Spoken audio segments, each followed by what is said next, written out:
मध्य प्रदेश के राज्यपाल श्रीमान मंगू भाई पटेल, यहाँ के लोकप्रिय मुख्यमंत्री शिवराज सिंह चौहान, सिंधिया स्कूल के निदेशक मंडल के अध्यक्ष और कैबिनेट में मेरे सहयोगी Shri Jyotiraditya Scindia ji, Shri Narendra Singh Tomar, doctor Jitendra Singh, school management के साथी और सभी कर्मचारी, अध्यापक और अभिभावकगण और मेरे प्यारे युवा साथियों, सिंधिया स्कूल के 125 वर्ष होने पर आप सभी को बहुत बहुत बधाई।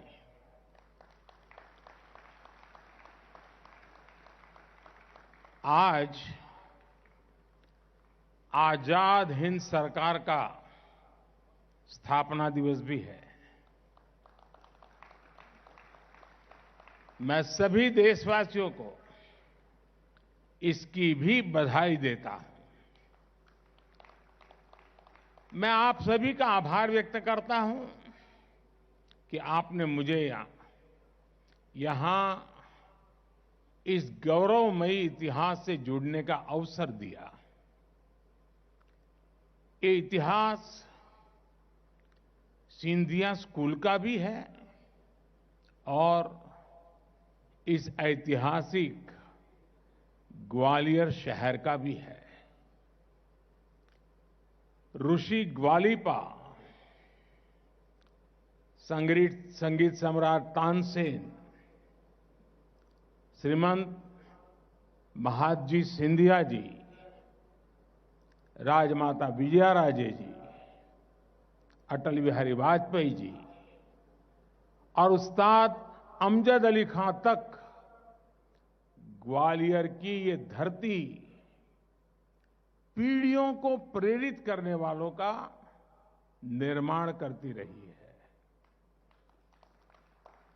ये धरती नारी शक्ति और वीरांगनाओं की तपोभूमि है। महारानी गंगाबाई ने इसी धरा पर अपने गहने बेचकर स्वराज युद्ध की सेना तैयार कराई। इसलिए ग्वालियर आना अपने आप में बहुत सुखद होता है। और दो वजहों से ग्वालियर से मेरा विशेष नाता भी है। एक तो मैं काशी का सांसद हूं और काशी की सेवा करने में, हमारी संस्कृति के संरक्षण में सिंधिया परिवार की बहुत बड़ी भूमिका रही है। सिंधिया परिवार ने गंगा किनारे कितने ही घाट बनवाए हैं।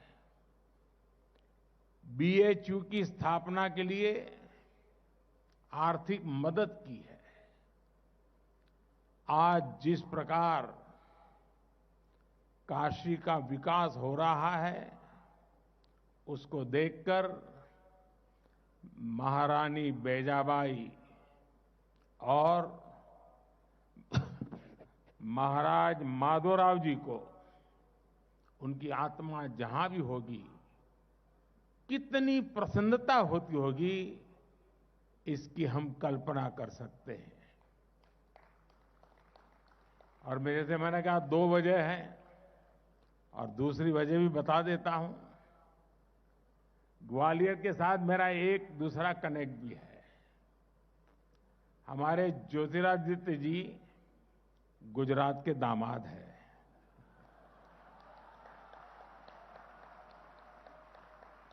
इस नाते भी ग्वालियर से मेरी रिश्तेदारी है। और एक भी नाता है, मेरा गांव गायकवाड़ स्टेट का गांव था और मेरे गांव में जो सबसे पहली प्राथमिक स्कूल बनी वो गायकवाड़ परिवार ने बनाई थी। और मेरा सद्भाग्य है कि मैं मुफ्त में उस प्राथमिक शिक्षा लेता था वहां पर, जो स्कूल गायकवाड़ जी ने बनाई थी। साथियों, हमारे यहां कहा गया है, मनस्येकम वचस्येकम कर्मण्येकम महात्मा नाम, अर्थात सज्जन व्यक्ति जैसा मन में सोचते हैं वैसा ही कहते भी हैं और करते भी हैं। यही एक कर्तव्य परायण व्यक्तित्व की पहचान होती है। कर्तव्यनिष्ठ व्यक्ति तात्कालिक लाभ के लिए नहीं बल्कि आने वाली पीढ़ियों के भविष्य को उज्जवल बनाने के लिए काम करता है। एक पुरानी कहावत भी है, अगर 1 साल का सोच रहे हैं तो अनाज बोइए, अगर 1 दशक का सोच रहे हैं तो फल वाले पेड़ लगाइए, और अगर 1 शताब्दी का सोच रहे हैं तो शिक्षा से जुड़ी संस्थाएं बनाइए। महाराजा माधवराव सिंधिया प्रथम जी ने की, उनकी यही सोच तत्कालीन लाभ की नहीं बल्कि आने वाली पीढ़ियों के भविष्य को उज्जवल बनाने की थी। सिंधिया स्कूल उनकी इस दूरगामी सोच का परिणाम था। वो जानते थे कि ह्यूमन रिसोर्स की ताकत क्या होती है। बहुत कम लोगों को पता होगा कि माधवराव जी ने जिस भारतीय परिवहन कंपनी की स्थापना की थी वो आज भी दिल्ली में डीटीसी के रूप में चल रही है।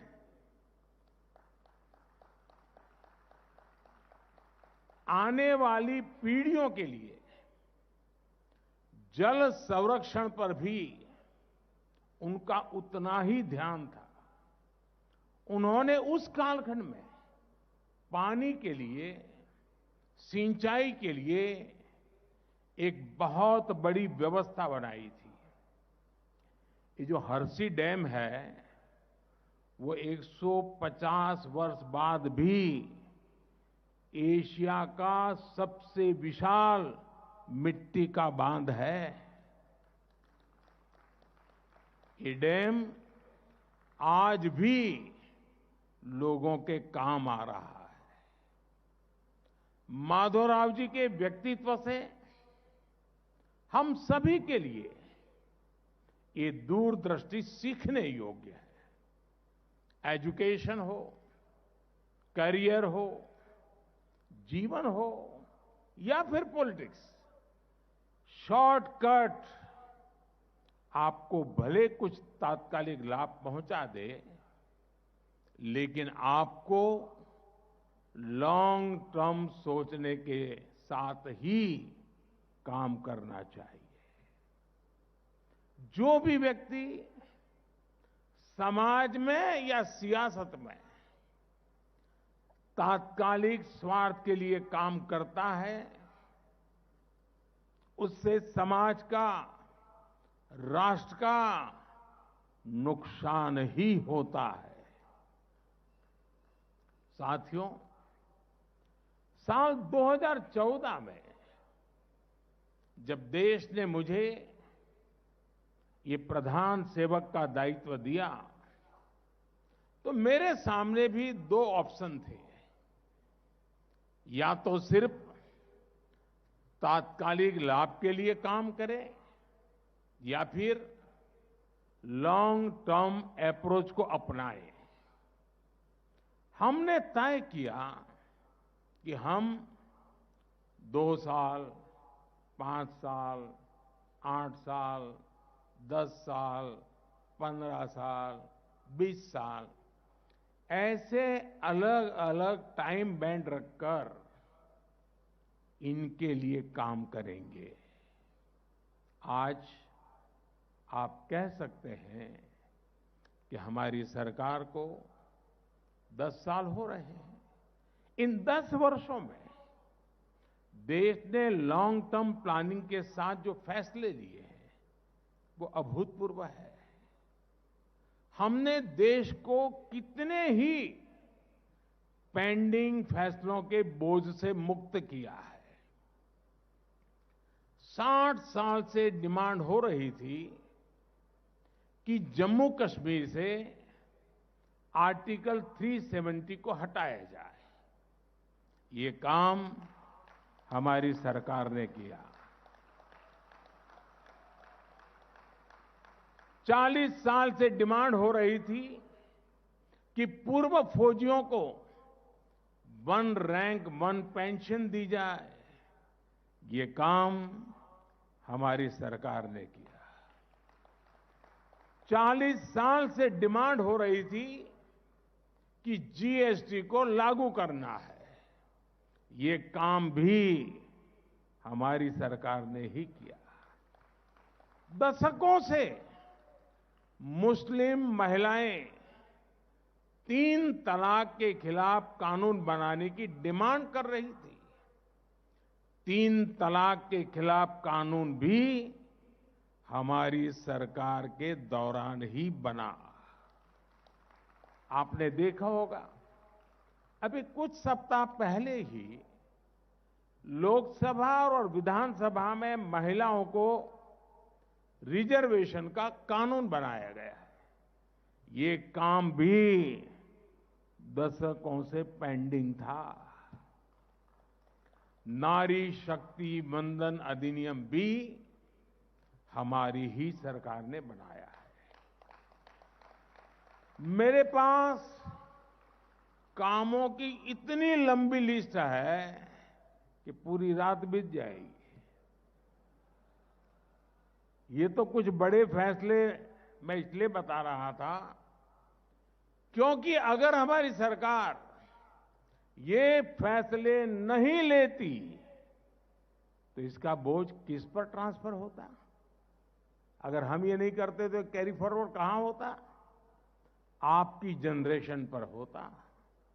तो मैंने आपकी जनरेशन का कुछ बोझ हल्का कर दिया है।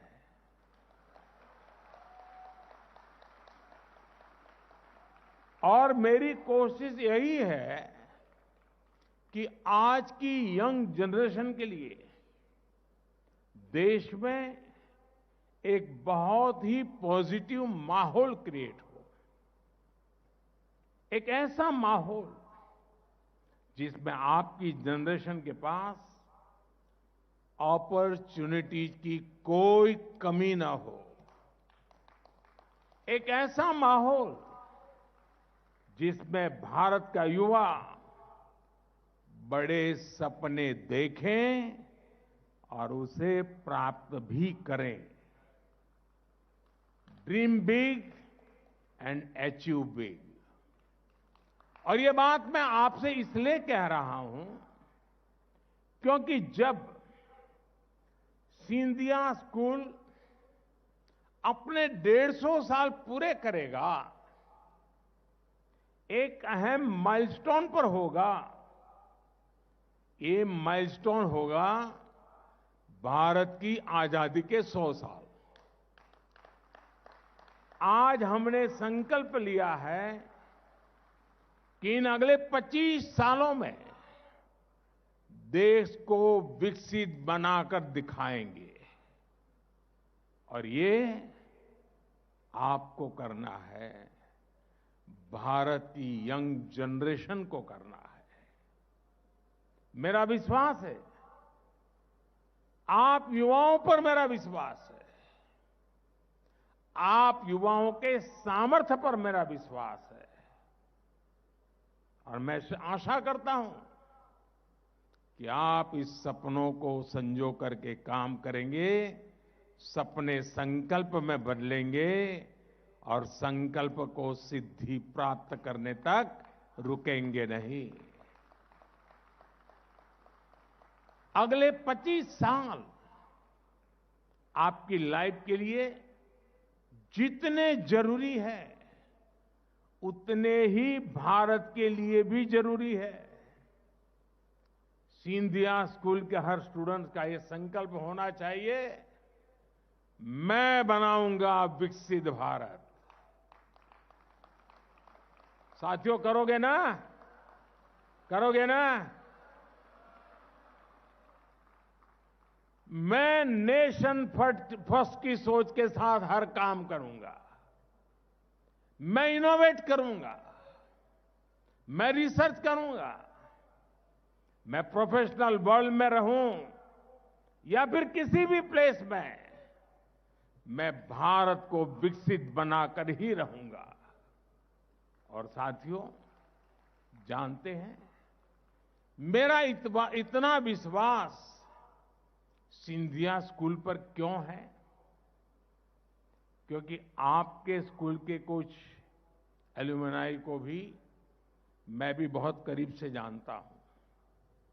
पीएमओ में राज्य मंत्री भाई जितेंद्र सिंह जी मंच पर बैठे हैं, वो आप ही के स्कूल के में पढ़े हुए हैं। रेडियो पर जिनकी आवाज सुनकर हम मंत्रमुग्ध हो जाते थे, अमीन सयानी जी, लेफ्टिनेंट जनरल मोतीदर जी, अभी जिन्होंने यहां शानदार प्रस्तुति दी, मित ब्रदर्स और हुड़हुड़ दबंग सलमान खान,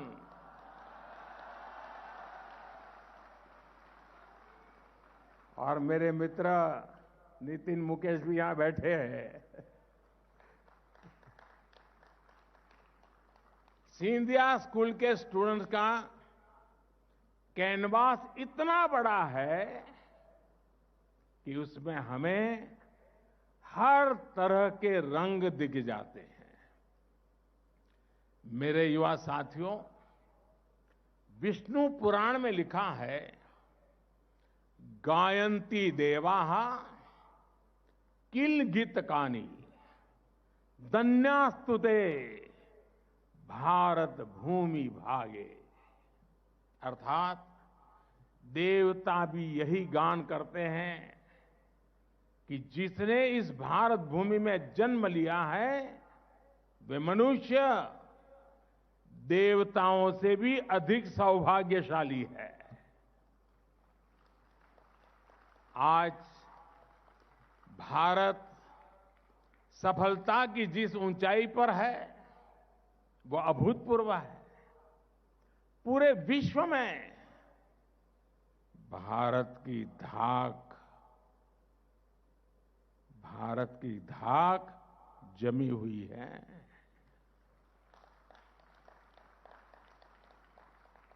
तेईस अगस्त को भारत चंद्रमा पर वहां पहुंचा जहां अब तक कोई देश नहीं पहुंच पाया था। अभी G20 में भी आपने देखा कैसे भारत का परचम लहराया। आज भारत दुनिया की फास्टेस्ट ग्रोइंग लार्ज इकोनॉमी है। आज Bharat global fintech adoption rate में नंबर 1 है। आज Bharat real time digital transaction करने में दुनिया में नंबर 1 है। आज भारत स्मार्टफोन डेटा कंज्यूमर के मामले में नंबर 1 है। आज भारत इंटरनेट यूजर्स की संख्या के मामले में दुनिया में नंबर 2 पर है। आज भारत दुनिया का दूसरा सबसे बड़ा मोबाइल मैन्युफैक्चरर है। आज भारत में दुनिया का तीसरा सबसे बड़ा स्टार्टअप इकोसिस्टम है। आज भारत दुनिया का तीसरा सबसे बड़ा एनर्जी कंज्यूमर है। आज भारत अंतरिक्ष में अपना स्पेस स्टेशन स्थापित करने की तैयारी कर रहा है। आज सुबह ही आपने देखा है कि गगनयान की टेस्ट फ्लाइट और क्रू एस्केप सिस्टम का कैसे सफल परीक्षण किया गया है। ग्वालियर में तो एयरफोर्स का इतना बड़ा बेस है। आपने आसमान में तेजस की उड़ान देखी है। आपने समंदर में आईएनएस विक्रांत की हुंकार देखी है। आज भारत के लिए कुछ भी असंभव नहीं है। भारत का बढ़ता हुआ सामर्थ्य हर सेक्टर में आपके लिए नई पॉसिबिलिटीज बना रहा है। आप सोचिए, साल 2014 से पहले हमारे यहां कुछ 100 स्टार्टअप्स हुआ करते थे।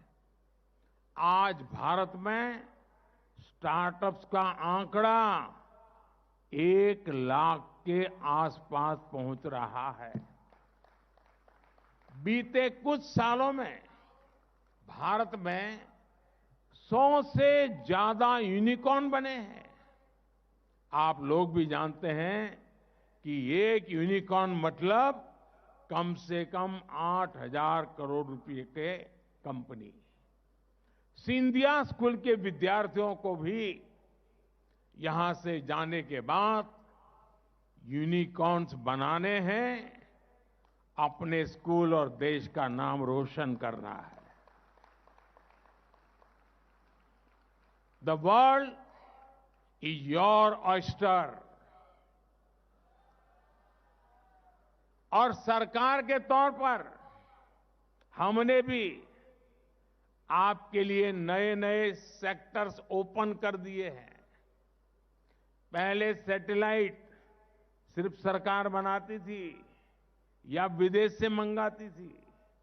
हमने स्पेस सेक्टर को आप जैसे युवाओं के लिए उसे भी ओपन कर दिया है। हमने डिफेंस इक्विपमेंट भी या तो सरकार बनाती थी या विदेश से मंगाती थी। हमने डिफेंस सेक्टर को भी आप जैसे युवाओं के लिए ओपन कर दिया।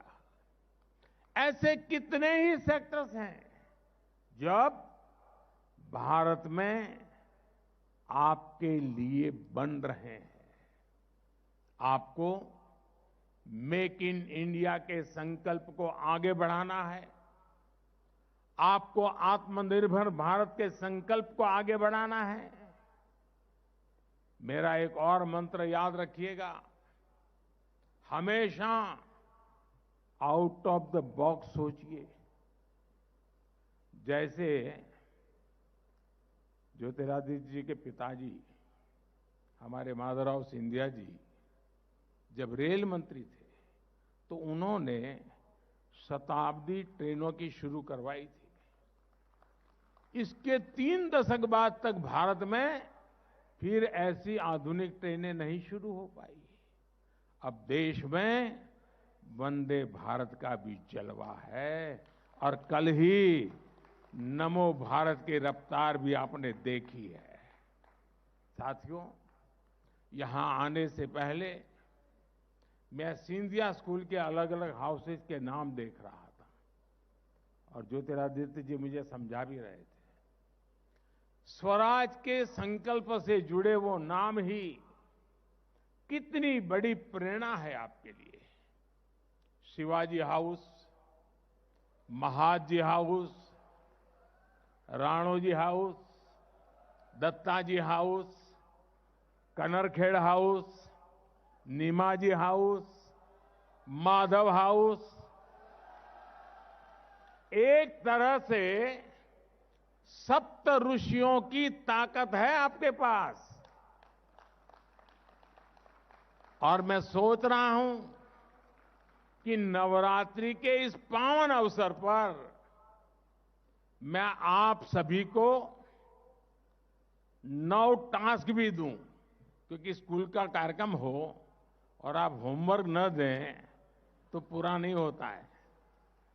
तो मैं आज आपको 9 टास्क देना चाहता हूं, याद रखोगे? आपकी आवाज दब गई भाई, क्या कारण है? याद रखोगे? उसको संकल्प बनाओगे? जीवन भर उसको पूरा करने के लिए काम करोगे? पहला, आप लोग यहां जल संरक्षण का इतना काम करते हैं। वाटर सिक्योरिटी 21वीं सदी की बहुत बड़ी चुनौती है। इसके लिए आप लोगों को जागरूक करने का अभियान चलाइए। दूसरा, सिंधिया स्कूल में गांव गोद लेने की परंपरा रही है। आप लोग और भी गांव जाइए, वहां डिजिटल लेन देन के प्रति लोगों को इन्फॉर्म करिए। तीसरा, स्वच्छता का मिशन। मध्य प्रदेश का इंदौर सफाई में नंबर 1 हो। अगर ये सिद्धि प्राप्त कर सकता है तो ये मेरा ग्वालियर क्यों नहीं हो सकता? आप अपने शहर को स्वच्छता में नंबर 1 बनाने का भी बीड़ा उठाइए। चौथा, वोकल फॉर लोकल। जितना हो सके आप लोकल को, स्थानीय प्रोडक्ट्स को प्रमोट कीजिए। मेड इन इंडिया प्रोडक्ट्स का ही इस्तेमाल करिए। पांचवा, ट्रैवल इन इंडिया फर्स्ट। जितना हो सके पहले अपना देश देखिए, अपने देश में घूमिए, फिर विदेशों का रुख कीजिए। छठा, नेचुरल फार्मिंग के प्रति किसानों को ज्यादा से ज्यादा जागरूक करिए। ये धरती मां को बचाने के लिए बहुत जरूरी अभियान है। सातवां, मिलेट्स को, श्री अन्न को अपने जीवन में शामिल करिए। इसका खूब प्रचार प्रसार करिए। आप जानते हैं ना, ये सुपर फूड होता है। आठवां, फिटनेस। योग हो, स्पोर्ट्स हो, उसे भी अपने जीवन का अभिन्न हिस्सा बनाइए। आज ही यहां मल्टीपर्पज स्पोर्ट्स कॉम्प्लेक्स का शिलान्यास भी हुआ है। इसका भी आप खूब लाभ उठाइए।